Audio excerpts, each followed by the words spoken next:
Topic সেটা হচ্ছে Indian হিস্ট্রির বিভিন্ন মুভমেন্ট বা আন্দোলন। দেখো ভারতীয় ইতিহাসে যখন যদি স্বাধীনতা সংগ্রামের জন্য বা স্বাধীনতা সংগ্রামের পর্যায়ে বিভিন্নভাবে কিন্তু বিভিন্ন সময় আন্দোলনের একটা পরিস্থিতি তৈরি হয়েছে এবং সেখানে ভারতীয় বিপ্লবীরা স্বদেশীরা যারা ঔপনিবেশিকদের বিরুদ্ধে ব্রিটিশ ঔপনিবেশ থেকে মুক্তি লাভ করার জন্য তারা কিন্তু বিভিন্ন সময় আন্দোলনে যুক্ত হয়েছে এবং যেখানে ভারতীয় বিপ্লবী হিসেবে গান্ধীজি, নেতাজি সুভাষচন্দ্র বোস, রাসবিহারী বসু তারা কিন্তু বিভিন্নভাবে এই আন্দোলনে নিজেদের সক্রিয় অংশগ্রহণের মধ্যে দিয়ে ভারতের স্বাধীনতা সংগ্রামকে আরো উন্নত বা স্বাধীনতা সংগ্রামকে আরো এগিয়ে নিয়ে যেতে সাহায্য করেছে বা স্বাধীনতা সংগ্রামে বিশেষভাবে গুরুত্বপূর্ণ ভূমিকা পালন করেছে। এবং যেখানে বিভিন্ন আন্দোলন যেমন ধরো আইন অমান্য আন্দোলন, ভারত ছাড়ো আন্দোলন, অসহযোগ আন্দোলন, খিলাফত আন্দোলন, তেভাগা আন্দোলন, তো বিভিন্ন পর্বে বিভিন্ন মানুষ যারা নিপীড়িত শোষিত হয়েছে ঔপনিবেশিক শাসনের বিরুদ্ধে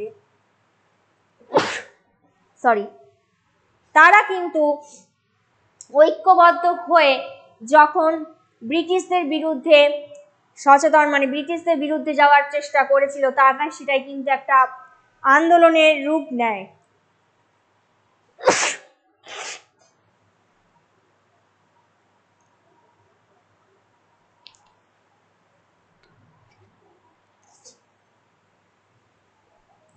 এবং এই আন্দোলন নিয়ে যদি বলা যায় হিস্টোরিক্যাল বিভিন্ন মুভমেন্ট নিয়ে কি কি প্রশ্ন আসতে পারে সেরকমই আমি কিছু গুরুত্বপূর্ণ প্রশ্ন তোমাদের সাথে শেয়ার করব আজকে। তো তার জন্য ভালো করে ফলো করো, দেখতে থাকো, আর ভালো লাগলে অতি অবশ্যই লাইক আর শেয়ার করতে ভুলো না। তো প্রথম প্রশ্ন যেটা, স্বাধীনতা সংগ্রামী ভগৎ সিং শহীদ হয়েছিলেন এবং যেখানে তিনি নিম্নলিখিত কোন সংস্থার সাথে যুক্ত ছিল? স্বরাজ পার্টি, ভারতের জাতীয় কংগ্রেস, নাকি হিন্দুস্তান সোশ্যালিস্ট রিপাবলিকান অ্যাসোসিয়েশন? কোন সংস্থার সাথে ভগৎ সিং বিপ্লবী যিনি দেশের স্বাধীনতা সংগ্রামে নিজের প্রাণ বলিদান দিয়েছেন এই পর্যায়ে তিনি কোন সংস্থার সাথে যুক্ত ছিলেন? সঠিক উত্তর হবে কোনটা? অপশন সি এই হিন্দু, অপশন সি হবে যেটা হিন্দু সোশ্যালিস্ট রিপাবলিকান অ্যাসোসিয়েশন, যেটা কবে গঠিত হয়? 1928 সালে। 1928 সালে এটি গঠিত হয় এবং এইটার সাথে বিপ্লবী ভগৎ সিং জুড়ে ছিলেন বা তিনি স্বাধীনতা সংগ্রামী শহীদ ভগৎ সিং তিনি কিন্তু এই বিপ্লবে বা এই অ্যাসোসিয়েশনের সঙ্গে বা এই সংস্থার সঙ্গে কিন্তু যুক্ত ছিলেন। ক্লিয়ার হয়েছে? নেক্সট প্রশ্ন আসছে, 1920 সালে অসহযোগ আন্দোলন হয়েছিল।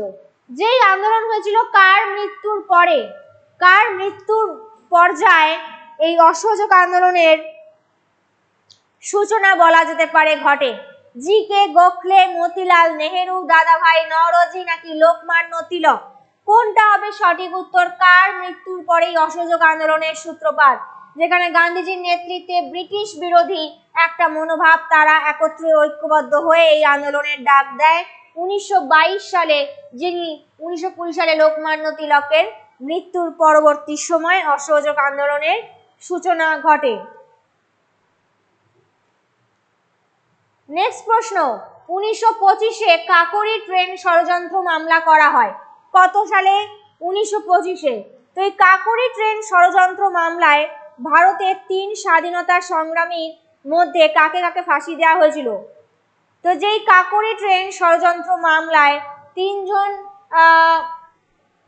স্বাধীনতা সংগ্রামীকে ফাঁসি দেওয়া হয়েছিল তাদের মধ্যে কে কে রয়েছে? রোশন সিং, রামপ্রসাদ বিসমিল, আশফাকুল্লাহ খান, ভগৎ সিং, সুখদেব রাজগুরু, নাকি সর্দার উধম সিং, রামপ্রসাদ বিসমিল, আসাফুল্লাহ খান, নাকি রামপ্রসাদ বিসমিল, ভগৎ সিং, আসাফুল্লাহ খান?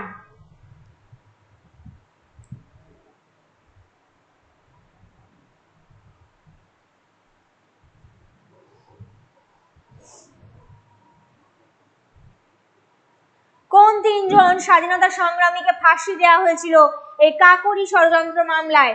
সঠিক উত্তর হবে অপশন এ রোশন সিং, রামপ্রসাদ বিসমিল এবং আশফাকুল্লাহ খান, যাদেরকে কিন্তু ফাঁসিতে ঝুলতে হয়েছিল বা ফাঁসির দণ্ড দেওয়া হয়েছিল, এবং তারা কিন্তু এই তিন বিপ্লবী যারা স্বাধীনতা সংগ্রামে স্বাধীনতার জন্য নিজেদের প্রাণ বলিদান দিয়েছিলেন।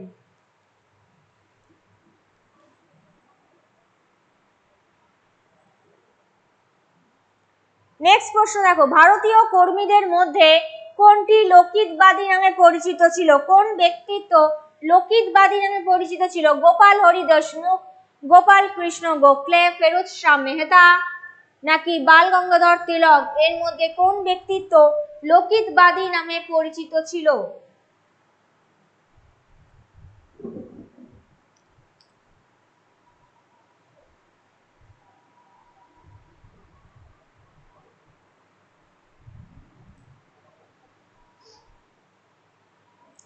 সঠিক উত্তর হবে অপশন এ, গোপাল হরি দেশমুখ। তিনি মহারাষ্ট্রের একজন লেখক। কোথাকার? মহারাষ্ট্রেরই একজন লেখক, এবং যিনি মহারাষ্ট্রের সামাজিক পরিবর্তনের জন্য তিনি এই লোকিতবাদী কলম ব্যবহার করেছিলেন। মহারাষ্ট্রের মতো রাজ্যের বা স্টেটের সামাজিক পরিবর্তনের জন্য তিনি এই লোকিতবাদী কলম দিয়ে অনেক প্রবন্ধ রচনা করেছেন, মহারাষ্ট্রের প্রবন্ধ রচনা করেছেন, যার জন্য তাকে কিন্তু লোকিতবাদী নামে পরিচিত ছিলেন ভারতীয় কর্মীদের মধ্যে। বোঝা গেল বিষয়টা? তো নেক্সট কোশ্চেনে যাব। উধাম সিং, তিনি কিন্তু একজন ভারতীয় বিপ্লবী। তাকে কিন্তু তিনিও একজন ভারতীয় বিপ্লবী, যিনি প্রাণ দান করেছেন, স্বাধীনতা সংগ্রামী একজন। সেই উধাম সিং যে ব্রিটিশ অফিসারকে গুলি করেছিল বা হত্যা করেছিল, তার নাম কি? Colonel Reginald Edward Harry Dyer, John Sanders নাকি স্যার মাইকেল ফ্রান্সিস ডায়ার? কাকে তিনি উধাম সিং এর মধ্যে কোন ব্যক্তিত্বকে গুলি করেছিল বা হত্যা করেছিল?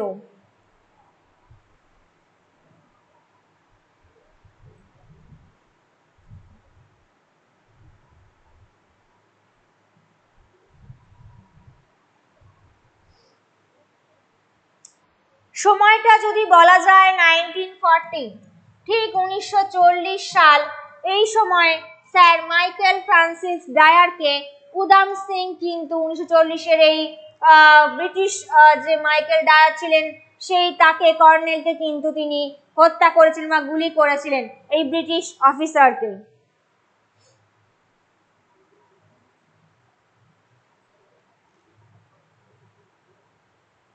পরবর্তী প্রশ্ন, নিচের কোন সংবাদপত্রটা 1919 সালে মতিলাল নেহেরু শুরু করেছিলেন?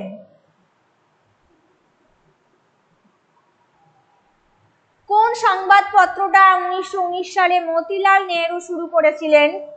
Young India, the independent, voice of India নাকি দ্য লিডার? কোনটা হবে? সঠিক উত্তর কিন্তু হবে এখানে অপশন বি, দ্য ইন্ডিপেন্ডেন্ট। মনে থাকবে, যেটা কিনা 1919 সালে, ঠিক 1919 সালে কি হয়েছিল? জালিয়ানওয়ালাবাগের হত্যাকাণ্ড, এই সালের ঘটনা, গুরুত্বপূর্ণ ঘটনা, ঐতিহাসিক, এবং মতিলাল নেহেরু সেখানে এই দ্য ইন্ডিপেন্ডেন্ট সংবাদপত্রটা শুরু করেছিলেন। ক্লিয়ার হয়েছে? নেক্সট কোশ্চেন, অ্যানি বেসান্তের কোন আন্দোলনের সাথে যুক্ত ছিলেন? অ্যানি বেসান্ত তিনি কোন আন্দোলনের সাথে যুক্ত ছিলেন?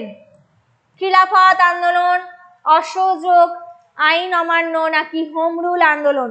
এই প্রশ্নগুলো কিন্তু খুব আসে যে কোনো কম্পিটিটিভ এক্সামের ক্ষেত্রে, তাই বারবার কিন্তু এগুলো ভালো করে দেখতে হবে আর ফলো করতে হবে, ঠিক আছে?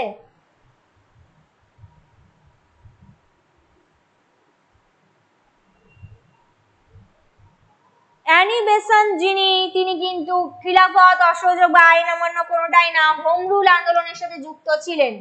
হোম রুল আন্দোলনের সাথে যুক্ত ছিলেন আরেকজনও, তিলক এবং অ্যানি বেসান্ত, এই দুজনের উভয়ের নেতৃত্বে, যেখানে উচ্চ শ্রেণীর ভারতীয়দের কাছে তারা যাতে ব্রিটিশ বিরোধী মনোভাব, ব্রিটিশদের হাত থেকে তারা ধরতে পারবে, ব্রিটিশ শক্তির বিরুদ্ধে একটা স্বাধীনতার মঞ্চ তৈরি করে দিয়েছিলেন।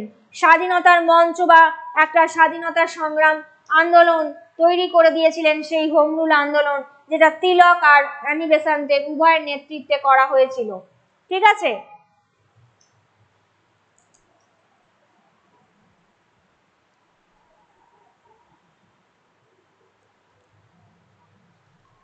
নিচের কাকে কোন ব্যক্তিত্বকে ব্রিটিশরা ভারতীয় অস্থিরতার জনক বলে অভিহিত করা হয়? লালা লাজপত রায়, গোপাল কৃষ্ণ গোখলে, লোকমান্য তিলক নাকি মদন মোহন মালব্য?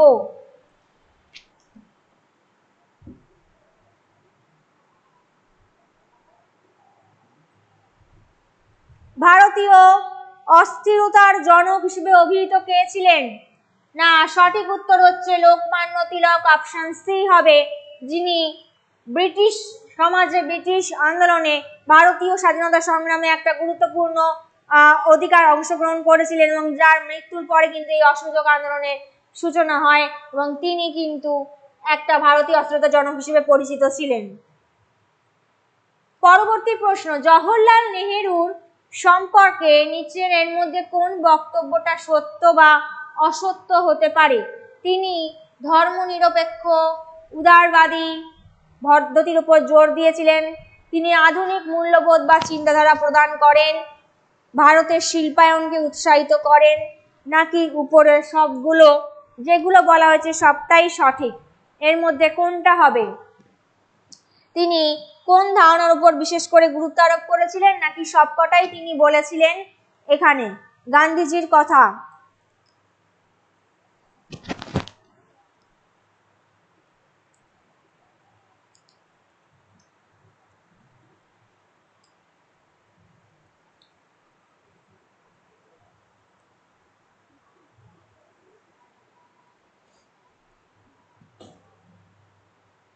আচ্ছা, জওহরলাল নেহরুর জন্য যদি বলা যায়, জওহরলাল নেহরু কিন্তু অবশ্যই এখানে নিচে সবকটা ক্ষেত্রেই তিনি কিন্তু বলেছেন, জোর দিয়েছেন।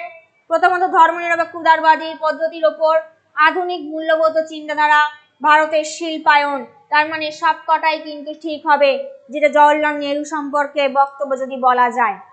ঠিক আছে, নেক্সট প্রশ্ন দেখো, আজাদ হিন্দ রেডিও সার্ভিস, আজাদ হিন্দ ফৌজ নয়, আজাদ হিন্দ রেডিও সার্ভিস কবে চালু করা হয়? 1942-এ, 45-এ, 1939-এ?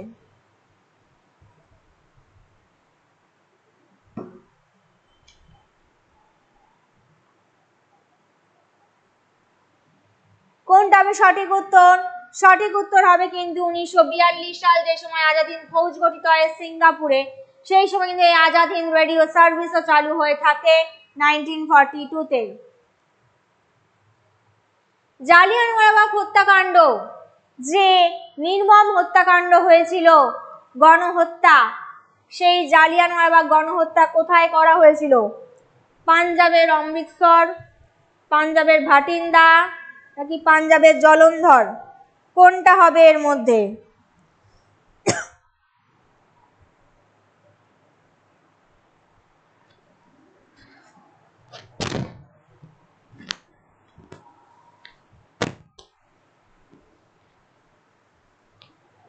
জালিয়ানওয়ালাবাগের গণহত্যা কোথায় হয়েছিল? পাঞ্জাবের অমৃতসর, পাঞ্জাবের ভাটিন্ডা, নাকি পাঞ্জাবের জলন্ধর?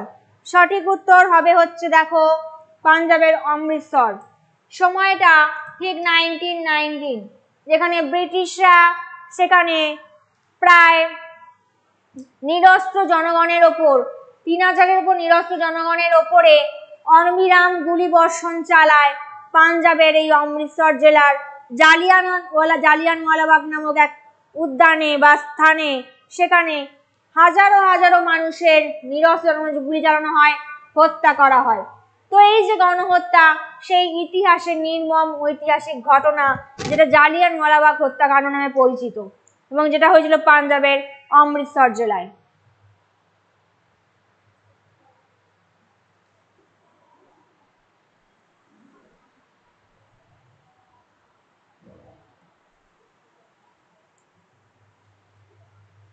নেক্সট প্রশ্ন, কেশরী স্বাধীনতা সংগ্রামী তিলকের শুরু করা একটা সংবাদপত্র কোন ভাষায় প্রকাশিত হয়েছিল? বেঙ্গলি, হিন্দি, ইংলিশ না মারাঠি? কেশরী যে স্বাধীনতা সংগ্রামী পত্রিকাটা যেটা তিলক শুরু করেছিলেন, সেটা কোন ভাষায় করা হয়েছিল?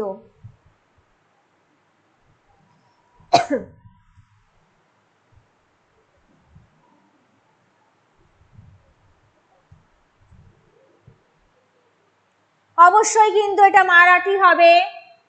মারাঠি ভাষায় তিনি শুরু করেছিলেন, যেখানে 1981 সালের 4 জানুয়ারি তিনি এই কেশরী পত্রিকা, যেটা মারাঠি একটা সংবাদ পত্রিকা, স্বাধীনতা সংগ্রামী তিনি বালগঙ্গাধর তিলক তিনি শুরু করেছিলেন 1981 সালের 4 জানুয়ারি। মারাঠি সংবাদপত্র হিসেবে মারাঠি ভাষায় প্রকাশিত হয়েছিল এই সংবাদপত্র কেশরী।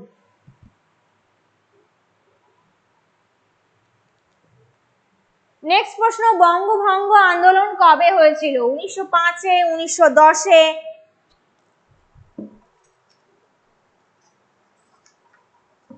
বঙ্গভঙ্গ আন্দোলন, যেটা কিন্তু একটি গুরুত্বপূর্ণ আন্দোলন এবং সেটা বাংলা ভাগ করবার উদ্দেশ্যকে সফল না করবার জন্য, বাংলার ভাগ করার যাতে না হয় সেই প্রতিবাদে,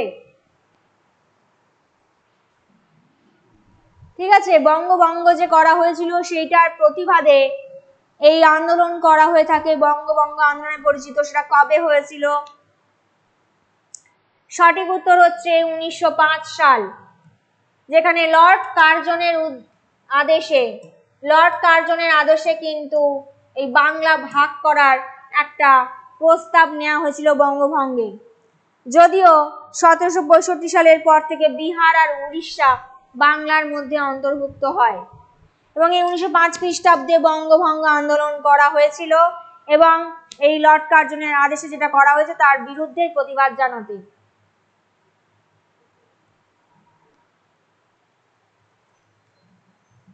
নেক্সট প্রশ্ন দেখো, ভারত ছাড়ো আন্দোলন কবে করা হয়েছিল? 1940, 1942 নাকি 1943-এ?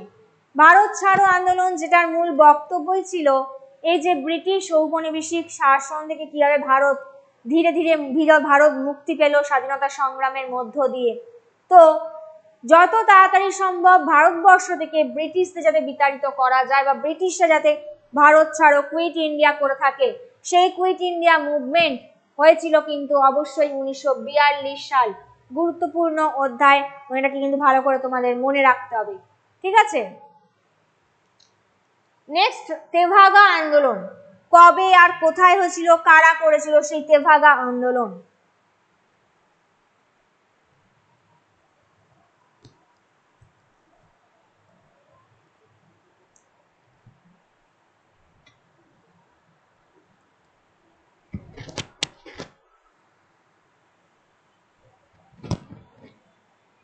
তেভাগা আন্দোলন কবে ও কোথায় হয়েছিল? 1946, 50, 1943? তেভাগা আন্দোলন শুরু হয়েছিল কিন্তু অবশ্যই 1946-এ। 1946-এ শুরু হয়েছিল, শেষ হয়েছিল 1948-এ গিয়ে। কারা করেছিল? বর্গা বা ভাগ চাষিরা, ঠিক আছে। কিসের জন্য করেছিল? যে দ্বারা উৎপন্ন ফসলের দাবি জন্য, যেখানে 2/3 মানে 3 ভাগের 2 ভাগ পাবে কৃষকরা বা ভাগ চাষিরা, 1 ভাগ পাবে জমিদাররা। এই জন্যই কিন্তু এই দাবিতে তেভাগা আন্দোলন করা হয়েছিল। সেটা হয়েছিল ওয়েস্ট বেঙ্গলে, বেশিটা হয়েছিল দিনাজপুর ও রংপুরে। সব থেকে বেশি এফেক্ট করেছিল দিনাজপুর ও রংপুর জেলায় ওয়েস্ট বেঙ্গলের এই তেভাগা আন্দোলন, যেটা দেখা দিয়েছিল।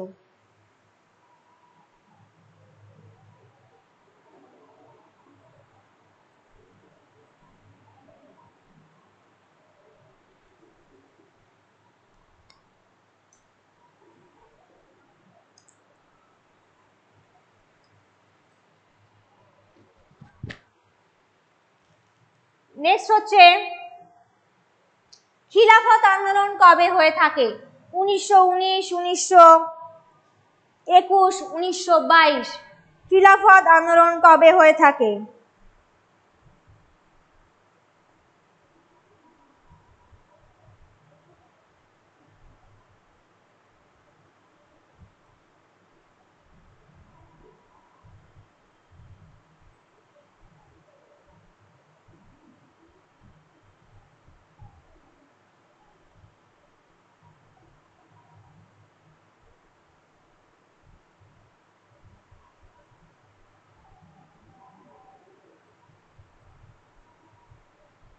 উনিশশো 22, 21? এই খিলাফত আন্দোলন ছিল তুরস্কের বিরুদ্ধে একটা ব্রিটিশ বিরোধী আন্দোলন, ঠিক আছে, যেখানে মুসলিমরা এই রাজনৈতিক আন্দোলনে সহযোগী করে বা অংশগ্রহণ করে এবং এটা 1919 সালে শুরু হয়, শেষ হয় গিয়ে 1922-এ। 1919-এ হচ্ছে স্টার্টিং এবং 1922-এ গিয়ে শেষ হয় এই খিলাফত আন্দোলন, যেটা তুরস্ক বিরোধী একটা আন্দোলন এবং যেটা কিনা ভারতীয় মুসলিম সমাজ এই আন্দোলনে অংশগ্রহণ করে এবং ইতিহাসের জন্য একটি গুরুত্বপূর্ণ অধ্যায় বটে।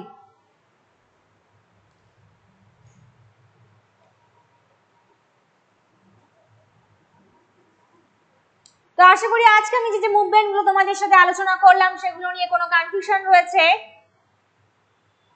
বিভিন্ন স্বাধীনতার সংগ্রাম সহ যে গুরুত্বপূর্ণ আন্দোলনগুলো ভারতীয় ইতিহাসে একটা গুরুত্বপূর্ণ প্রভাব বিস্তার করে বা যেখানে স্বাধীনতা সংগ্রামে জন্য বিভিন্নভাবে দায়ী, অর্থাৎ স্বাধীনতা আন্দোলনের জন্য যে বিভিন্ন আন্দোলনগুলো অগ্রগতি লাভ করেছে ভারতের স্বাধীনতা এবং যার জন্য বিপ্লবী, প্রচুর ভারতীয় বিপ্লবী নিজেদের প্রাণ বলিদান দিয়েছেন, সেই বিষয়গুলো কিন্তু তোমাদের এই যে ইতিহাস এখানে গুরুত্বপূর্ণ একটা বিষয় প্রভাব বিস্তার করে এবং এগুলো সম্বন্ধে ইনফরমেশন জানা কিন্তু অত্যন্তই জরুরি, কারণ এগুলো প্রত্যেকটা কম্পিটিটিভ এক্সামের জন্য এগুলো প্রত্যেকবার আসে এবং এই বিভিন্ন প্রশ্নগুলো তোমাদের বারবার ঘুরিয়ে ফিরিয়ে প্রিভিয়াস ইয়ার্সেও যদি তোমরা দেখো এগুলো কিন্তু আসে।